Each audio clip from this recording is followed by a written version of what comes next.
Well, my parents was at this time, they supported me going to business, but they were like, but that's crazy. You're gonna start a company right away, so early, so young, don't have experience, don't have a connection, don't have anything in life yet, right? Being a leader requires lots of sacrifice, right? You need to set an example.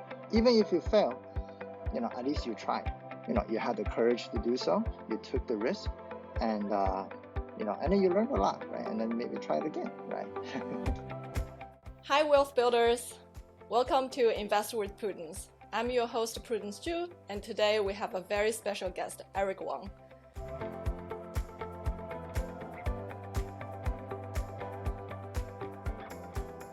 Eric was born in Qingdao, China, and became a serial entrepreneur after graduating from Columbia University.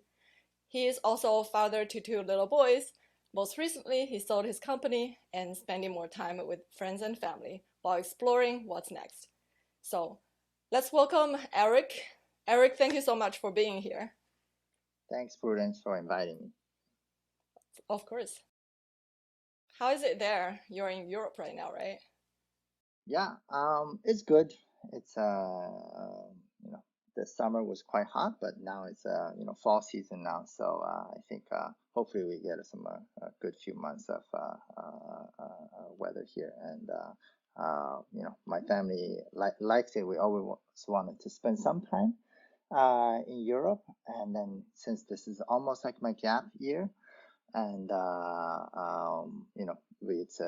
it's good to spend a little bit of time here, and also a bit closer to my wife's family, and then kids' grandparents. Wow, that's awesome. Yeah. So if you don't mind, can we start with your early memories? Like, for example, what was your first memory of money? Ah, that's a good question. I would say first memory of money, like most people grew up in China, is you get the red envelope, right, for Chinese New Year, right? And even though you get it as a kid, I'm not sure it's how common it is in other parts of China, but usually your parents take this red envelope, right? And because they say, oh, because we have to give other people red envelope as well. So, and you're not big enough, so you're not supposed to use it, right? So, or they'll deposit to you some fund, that you can use down the road. But I don't remember much, but I I'm think so most of the familiar red with that. envelope, okay. Yeah, I would say most of the red envelope, I did not see them, right? Or I, did not really touch them as much. But occasionally I would get a little bit, right, from the red envelope, right? And as most kids, you end up buying some like candy or toys, and that was, I guess, my first interaction with money. Right? So. Oh, that's funny. Um, so like, did your parents like teach you anything about saving or investing when you were growing up? Um, I would say not as much about investing, right? I think back then in China, it's the system is quite closed, right? There's no stock market, there's no like bond or any like 401k as you can think about today. But they were very diligent with saving. I think a common trait among Asian parents and then also immigrant parents, there are, they rarely spend money on themselves, right? They were also always trying to save for the family, for my education, for like health or potentially uncertainties. So I think that seeing my parents, treat money very carefully, right? And I think it was a good environment to be in. Wow. I think I share the same kind of story growing up because my parents were so frugal. They basically don't even know what they are saving for, but they just save as a habit. And that's pretty much the norm, I guess. Yeah, but it's an amazing thing that they focus on education and next generation, and that builds a good foundation. So, where does your entrepreneurship dream or gene come from? Like, when did you discover it? That's a very good question. To be honest, um, like my family, right? There are doctor, there are like they were doctors in China, they were research scientists in the United States. All my family friends in the US were also doctors, right? So everybody expected you to become a doctor, and especially coming from an Asian family, being surrounded by other Asian family who are doctors, the pressure is high, right? To follow that same footpath. I remember one time I got into even a heated argument with one of our, not my parents, but my parents' friends, right? Because my parents are very supportive of what I want to do, right? They never like push me to do what they think is important or what they think is right career path, right? It's always you choose what do you want to focus on in life, right? And then you take responsibility for it, right? But this other family friend who came to our house for like for a gathering, and then she was very adamant that I need to follow the doctor footpath. She was like, if you're my kid, I would definitely not allow you to go for business. I was like, that's too risky. You should focus. Your family is, a doctor, right? You have a very good parent who can like, also guide you, right? You should, follow that path, and it's the most, like stable and then the, career. But my reaction was that, I want to do something I'm interested in, right? Not because something that's just, provides stable income, stable. I've seen my parents being a doctor, right?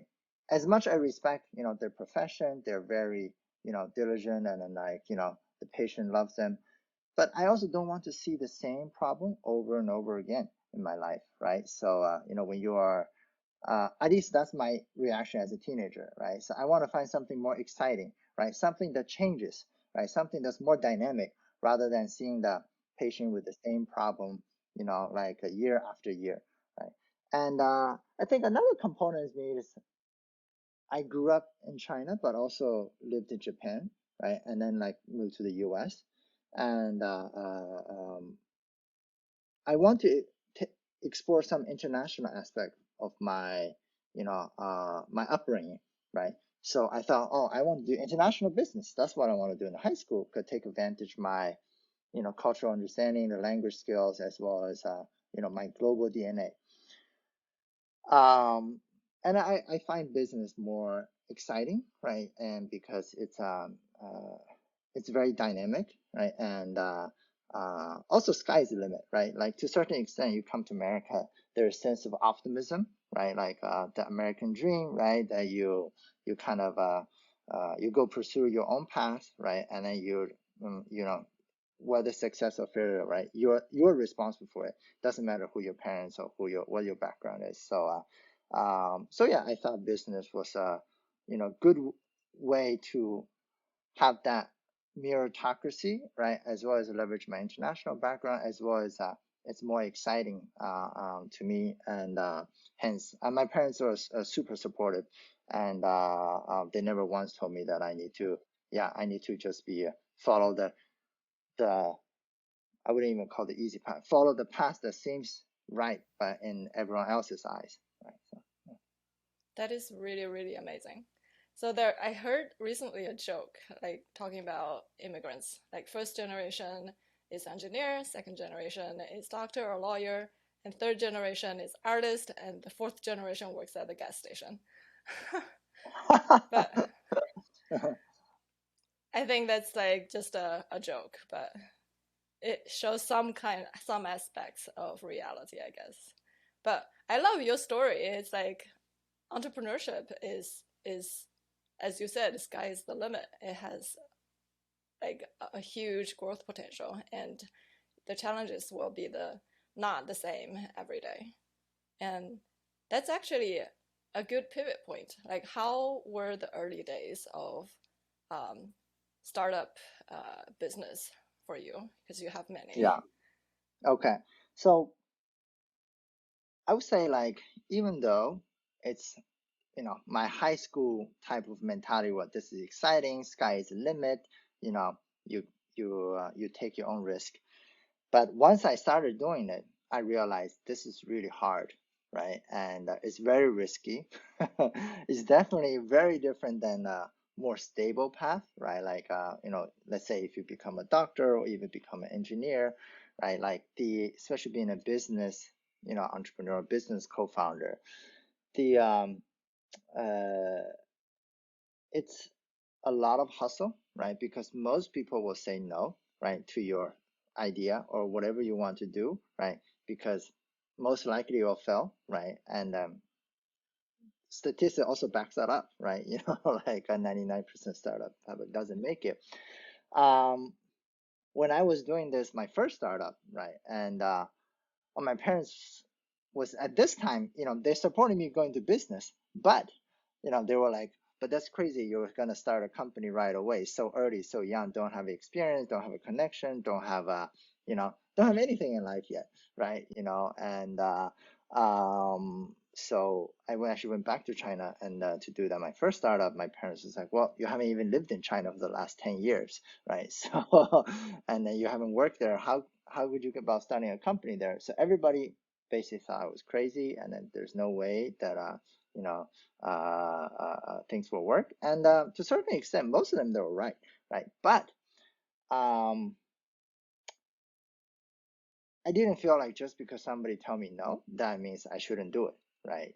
Like being an entrepreneur, you also have to take a lot of rejection, right? And to have a very high tolerance for pain, right? And uh, in fact, the whole journey, the entrepreneur journey, is very much a struggle, right? Most people think it looks kind of great on the outside, right? Being your own company, have your own dream, pursuing being the CEO of your own company, your boss. But in most of the time, it's the other way around, right? To be everybody is your boss, more like even though you have some decision making, but everyone wants to ask for something, whether it's resources, promotion, salary raise, or your partner, your business supplier, right? They also want more like, better term, better deal. You're constantly negotiating, you're constantly trying to make a judgment. And then sometimes the decision really weighs on you, right? And if you made one decision wrong, all of the employee could be out of job, right? And all the money that you raise from investor could be gone, right? And that is quite weighty, the decision, and then it can weigh on you mentally and even physically sometimes. So I would say the early days of startup, before you find a product market fit, or even after you find a product market fit, it's very much a struggle. It's very much a fight for survival, and you. I wouldn't say from a financial perspective, it might be not the best return, right? If you calculate risk, calculated return, right? Because the risk is so high and the pain is so much.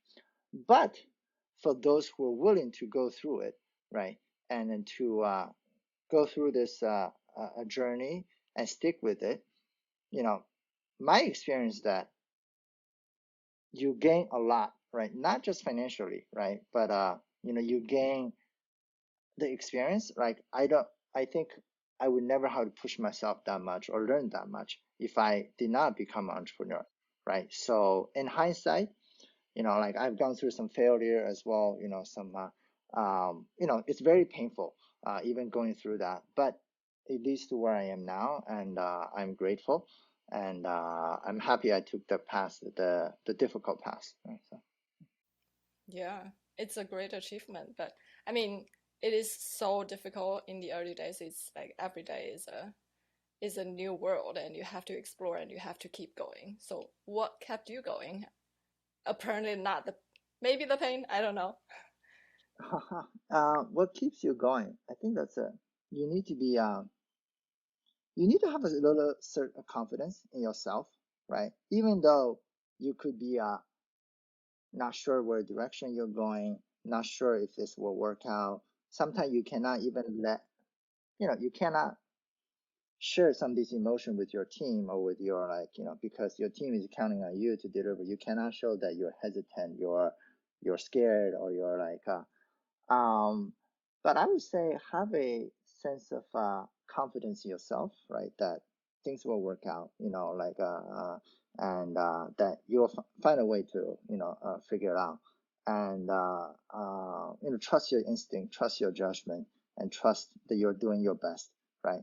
So yeah, I would say this has kept me going, right? And I mean, there's so many times you could give up, but I would say being you need to be persistent as well, right? Like one of the trait of a lot of entrepreneurs, they don't give up, right? And at least don't give up easily, right? So and then sometimes you get lucky, right, along the way. So Yeah, it's like a probability, right? If you try it like 100 times and one time statistically you will succeed. Were you or would it be safe to say like you had the mentality of I'll just keep trying until I succeed? I would say that could be part of it, right? And I think part of it also you want to prove yourself, right? You want to. I think many of the you know immigrant family or like have a chips on their shoulder, right? That you want to you know if you have been underestimated before, right? You want to prove yourself. You want to you know um, and then to be honest, it's very meritocracy based, right? This is your success or failure is really judged by the market, judged by the customer, judged by the product, and etc. So um, yeah, I think it's a fair system, and then therefore my thought is just give it a try, and see how it goes, and then even if you fail, at least you tried, right? You look back in life, it's like I did not, you had the courage to do so, you took the risk, and and then you learned a lot, right? And then maybe try it again, right? Yep. So learning is a big part of, what makes failure not so bad. Because constantly you are distilling what you learned from the market and trying to make it better. And over time, it would actually get better. And so let's shift a little bit. So different stages, the challenge would be different, right? Like, and once you have a team, how do you build a culture? Mm-mm. Yeah, it's a good question. It's not easy to when you are first starting, right? It's maybe you or one other person or very, very small team, right? It's very you're very focused, right? And then you try to just build a product, right? And get to product market fit. Once you have a little bit bigger team, it's very important that they communicate well, right? And then they think like one team, right? And be very like more and more your time starting to become for I would call it like a manager, but like how to make sure the team functions, right? It's not just how the product functions, how the you know, uh, it's how your team, because now your team is built one who's building the product, right? Or like taking care of the customer. So how do you make sure your team perform at a level, that really deliver the result, right? So you're still very hands-on, but more and more your time think about how to make sure um, like who do you need new people on the team, who do we how to make sure that like you have to set up more regular cadence communication, right? And you need to have do some team building event, right? You need to also there's some team conflict, how do you resolve that, right? And sometimes if you have a global team, right, and how do you make sure that they work well together, they not just be like, oh, Europe versus US or Europe versus Asia, this become like it gets compounded due to time zone, language difference, like as well as not physically being with each other. But for us, it took us a few iteration, right? Like to make this work. I think the key thing is first you need to have the right leaders, right? Like right team, like whether it's your head of product, head of finance, head of like your team leader need to work really well, right? And then they need to focus on what's most important for the company rather than what's most important for them, right? So when you have the team leader at the function well, right? Then it started to trickle down a bit, right? And then you want to encourage a bit more, not only just vertical, but also cross collaboration. And there are, I would say, maybe don't want to go into too many details, but there's, many you need to be quite careful how you structure your organization, your team, right? And then and what your company value, how do you promote it? And your culture is kind of result of that, right?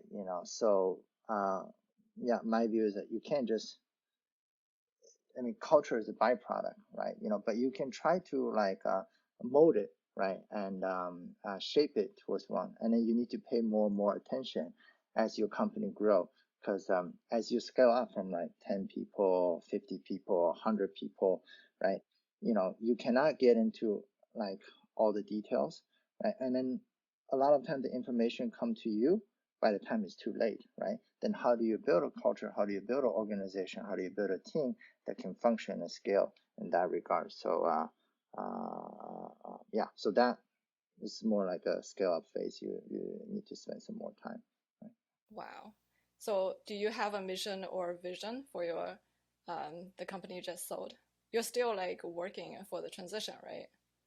Yeah, yes, but in hindsight, I wish I developed a bit more, right? Like to be honest, my first startup, right? I had like I think a good mission and vision, and I was promoting it quite often, but I did not execute well, right, on the execution front, right? So you know, um, and then for my second company, I was like, I built a mission and vision, but I tried to execute more, right, to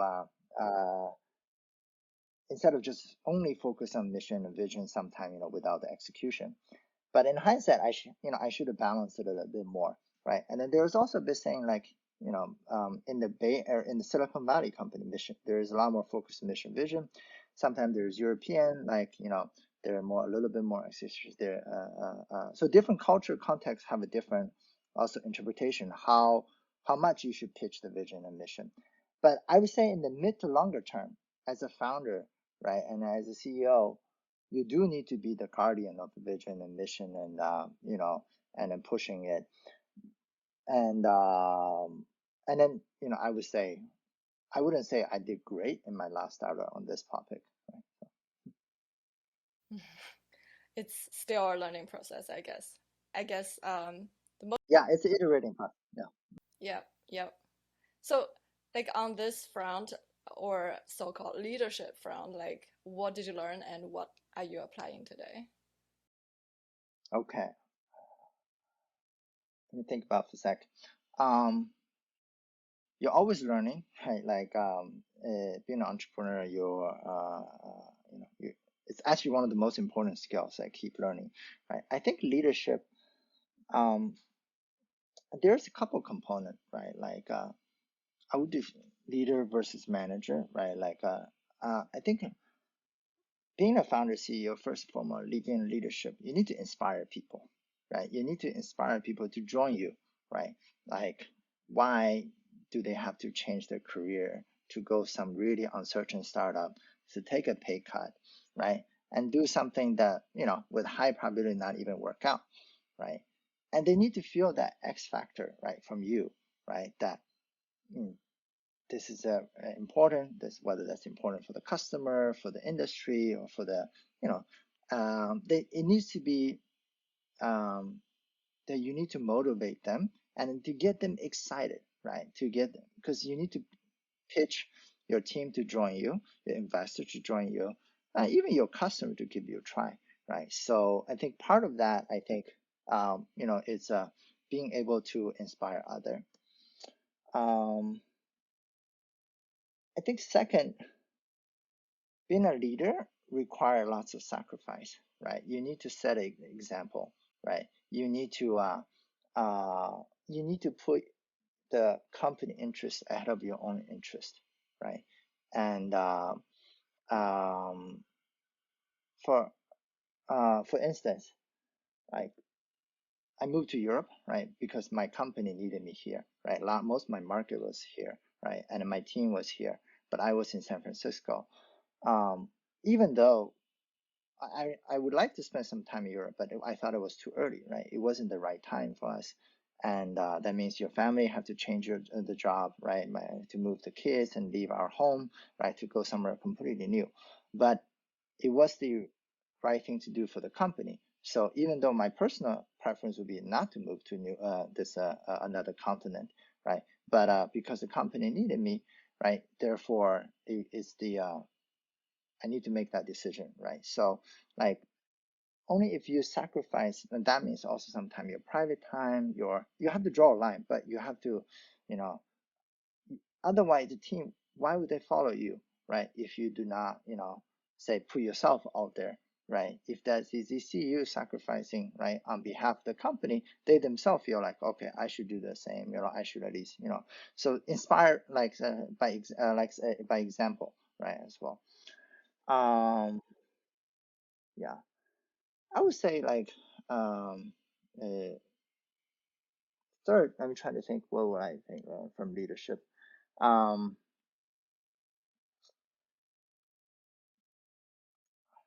Trying to think a good example that hasn't really been. It's I would say um, be a fair and a reasonable, right? Like when you are in that leadership position, being CEO, as I said earlier, many people will come to ask you different things, right? More resource, more promotion, more like compensation, and etc. Or my team, I need a bigger portfolio, and etc. More territory. You need to be fair and reasonable, right? Because and you should trust your instinct on this, right? Because if you let's say like somebody come to you, right, and then you say, okay, let me give you a promotion, right, and you thought you did a like a good thing because that person probably deserved it, etc. But then the next thing you know is five other people come to you like, hey, I want the promotion as well because that person got it, and be like, oh no, then you basically your what happened is at each rank of your employee, it default become the lowest denominator, right? So as soon as the lowest person who reached that bar, other people who say, oh, I'm better than that, then let me go. So you need to set up a system, right? Be fair, right? Maybe set up a, let's say, promotion committee, have it like, say, twice a year review it, right? And then everybody will go through that promotion committee and a fair, equal criteria and etc. So you need to be fair and reasonable so that other people like your team trust your judgment, right? And then if you see like certain favor, then you are not being the you're not doing the company favor or yourself favor, right? So I would say I would try to use this in my personal life, right? Whether I deal with people, I try to and or even like paying for services, I try to think about, what would be the fair and reasonable, right? Sure, sometimes you could take advantage of certain things, but if you want to be treated the other way, I would say, I always believe in the long term, be fair and reasonable, right? It's the right approach, right? Rather than sometimes, be very zero summed, right? Like say you win, I lose type of attitude. So I try to look at things more in the non-zero sum, at least in the long term, right? So Wow. So to distill it, inspire your team, lead by example, and build a fair process and focus on long term. That's yeah, that yeah, that I would say that is so that's my amazing. Like, mhm. that's just my personal learning, but other people can have a different criteria. I mean, I'm learning a lot just by talking to you. All right, so we're on lessons learned. So, what was the biggest challenge so far? You mean in my entrepreneurial journey or my private life? Either way, it sounds like entrepreneurship journey is a lot of challenge, but it's a lot of learning. It's a lot of incentive and responsibility to keep going. Yeah, let's talk about the personal side then. Yeah, yeah, I would say in my experience, right, like now the biggest challenge, um, I feel like I've gone through some challenges, like immigrating to the U.S. was difficult, right? During high school, immigrating, like going to Japan when I was 11 without speaking any word was difficult. Going to college, right, like without much, some of the classic background, right, I felt that was also very difficult. But starting company was not easy. But I would say like so far, like being a parent of two, and that's a two kid on under 2 years old at the same time doing the startup, right? I felt that was really challenging because on one hand, the startup was demanding a lot of my time and sacrifice, and um, on the other hand, like being a father of two, like two kids very close to each other, right? Like, a year and a half apart, and then raising them at the same time. So I felt like, yeah, together the combination of the two was quite challenging, right? Like both mentally and physically, right? Right. But it's very rewarding, right? Like, seeing them growing up, seeing them, speak different language, um, and then learning from you. It's I would say, it's challenging, but it's probably one of the most rewarding experience as well. Yeah, definitely. I mean, I admire you to achieve so many at the same time. Like I was a working mom. It was not easy, even though it was like a corporate job and it was like more predictable, and it was challenging. So yeah, great job. Oh, thanks. I don't think I should take all the credit. I think the whole family should take credit, including my wife, and including, the help that I, would get like grandparents and etc. But yeah, I wouldn't say like, I'm doing this well, just I'm also learning in this process. It's definitely a humbling experience, right? So Mm-hmm. Yep, I share the same feeling. And on the flip side, what are you most proud of? that's a good question. Um, I'm proud of what we built, right? Like in terms of professionally, right? Like I think we built a great scooter product, right? And I still, sometimes walk down the street, people show me the like this. They say, "Oh, I was riding our scooter," and people were like, "Oh, this is a great scooter," right? And like, see, I have your app, I used it, right? I think that gives you really a sense of feeling that like you created something, right? You are part of it and you're the driver behind this to create something from nothing, right? You create a whole industry, like you are part of the, wave that created industry from nothing. And you really help change, the people's way commute, right? Like for instance, when we're in Tel Aviv, right? Any month there are maybe 20% of the population, right, of the city using our scooter, right, to commute and to go to places, to see their friends, to run errand, right? That really makes you feel that you have made some impact, right? You have built something that people use this, and um, and that gratification I feel is very how to say like I find it very rewarding, right? Like regardless of all the challenges and stuff, right? I think you have to find a meaning and sometimes in things you do, right? And sometimes you just look for it and then like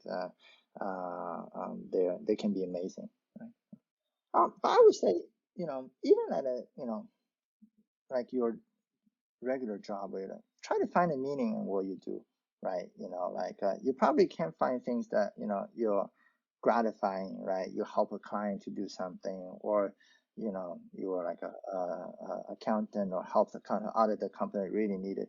Like I find it very grateful. Some of my team member, right? They were doing their functional job, right? But that was very critical for the company, right? Without their support, like let's say, like some important thing could be, it would be very primary for the company, right? Those are the, meaning that I think it's important, right? So whatever, I guess, not everyone needs to be entrepreneur, but whatever you do, I say maybe find some meanings, and then that, that it can become a very important part of your motivation, inspiration, as well as finding meaning in the work that you do. It is very important to find the meaning, and I believe to everybody, like the values are very personal, and it's important to dive deep in what's valuable to you. Yep.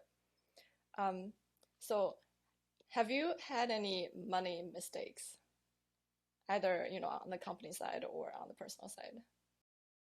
Yeah, that's a good question.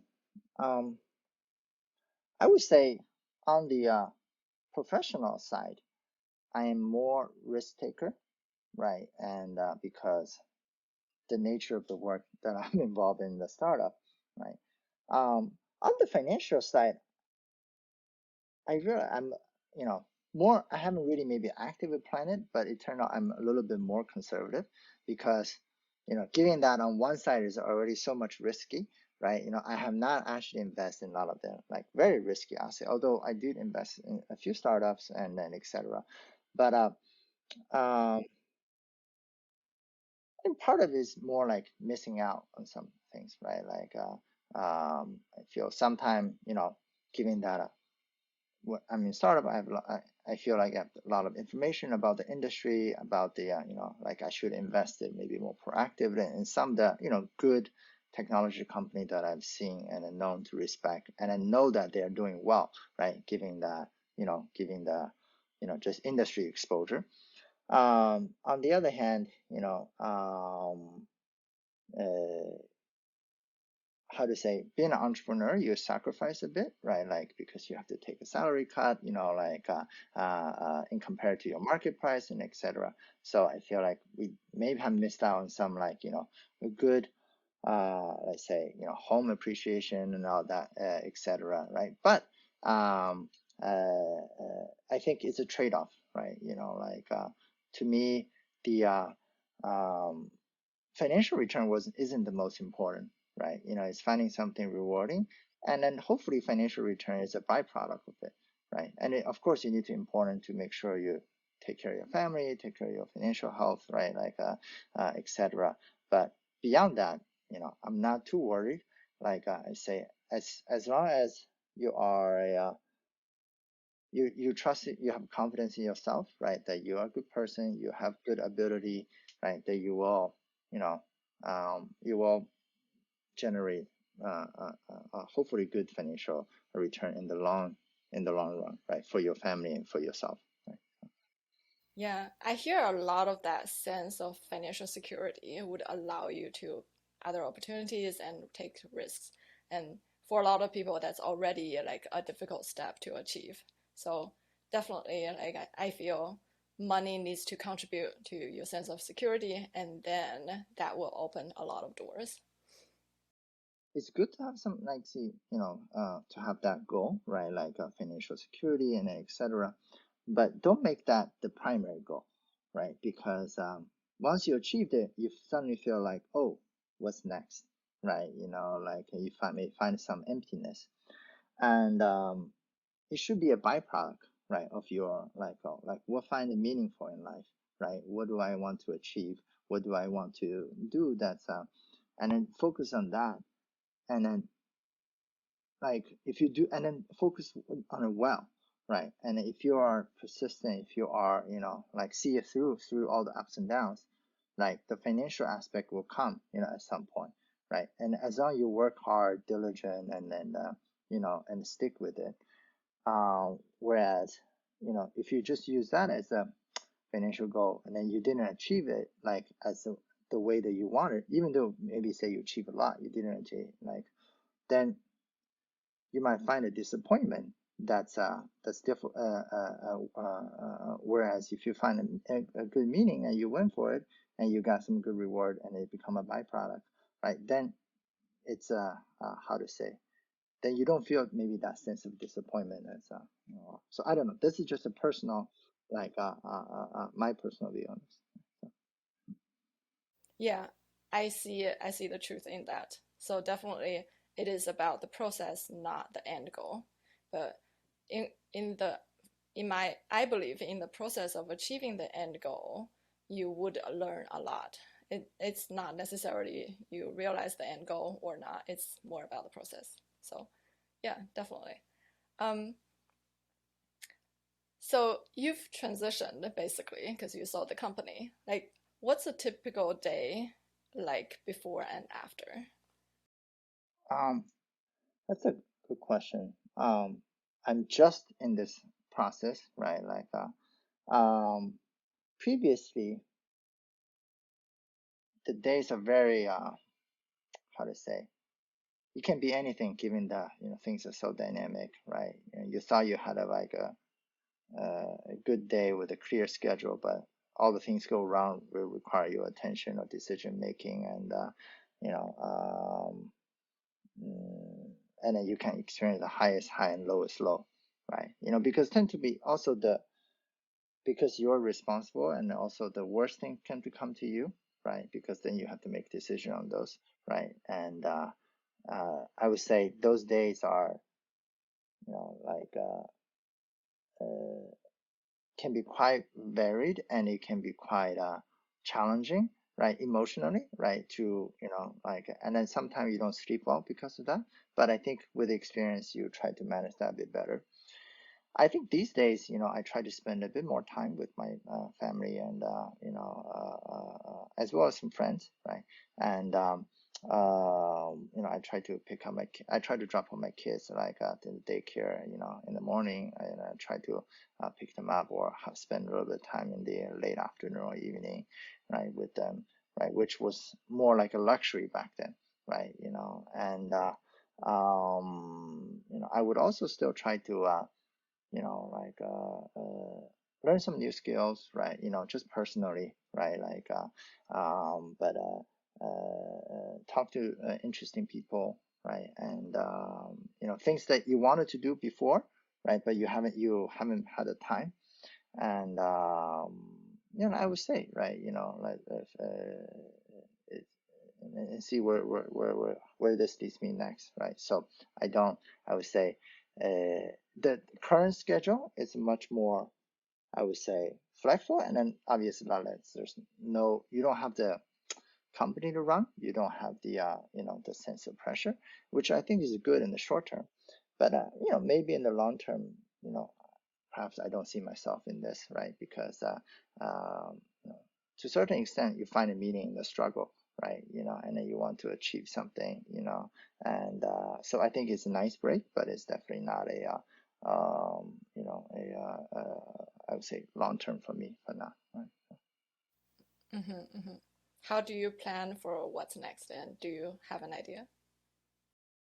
I would say, like, it's an iterative process. I would say I'm trying to talk with other entrepreneurs who have gone through this process, and talk to people, right? And then I think the it's not something you just think about it and then boom, that's it, right? It's more like it's an iterative process. You talk to other, you find patterns, you find data point, and then you find insight, and then hopefully you know and you build your own methodology for screening them, right? And then but I think it's important to also find something that you're passionate about, that something you care, you find meaning to it, right? Because it's a it's really a huge investment of your time and effort and sacrifice. So you want to do something that ultimately are passionate about. Right? So I love the way you think about your future plan because you're basically saying you're managing it as another startup. That's really funny, but I think that's the great attitude. I haven't thought about it that way, but yeah, thanks. All right. Lastly, like what would you teach about money or entrepreneurship to your kids?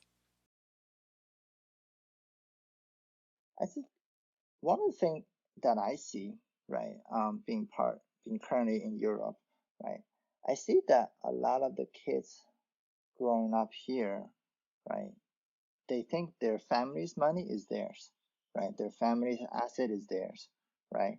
Which is, I find that different in American like mentality, right? Like at least the people that the friends I interact with, that they find that their parents' stuff is their parents, right? They need to make their own, right? And you know, so I think we need to teach our kids, right? That the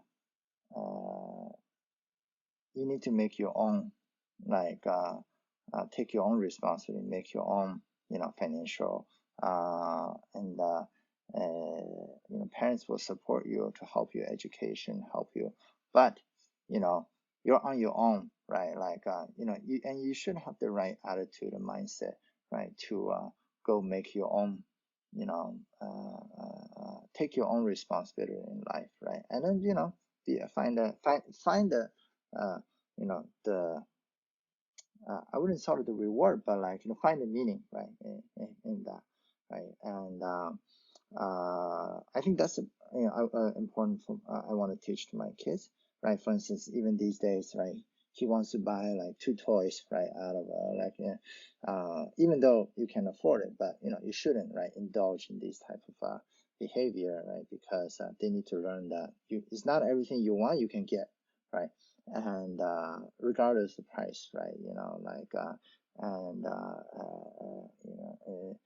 the I would say second thing is uh, sharing, right? Like with I realized that having two young boy and they fight for toys, right? So I want to let them know that it's what's yours doesn't mean it's just your or like especially for my older son, like currently, right? Like everything that's his toy and his brother toy is his, right? So I want to teach him, that it's important that you share sometime, right? And it's important that you take turn, right? And it's uh, uh, that like hopefully they grow up right knowing that to be important part of the family, right? So that because I do see some especially family business, right? When there are like sometimes you have to, like even close family, right? They ended up becoming quite embroiled in a financial dispute, right? Towards at some point in life, right? And then they destroy the family relationship. So I really hope that doesn't happen to, you know, like like my kids, right? And then etc. So that they learn to share, they learn to love each other, they know that this is not the most important thing. It's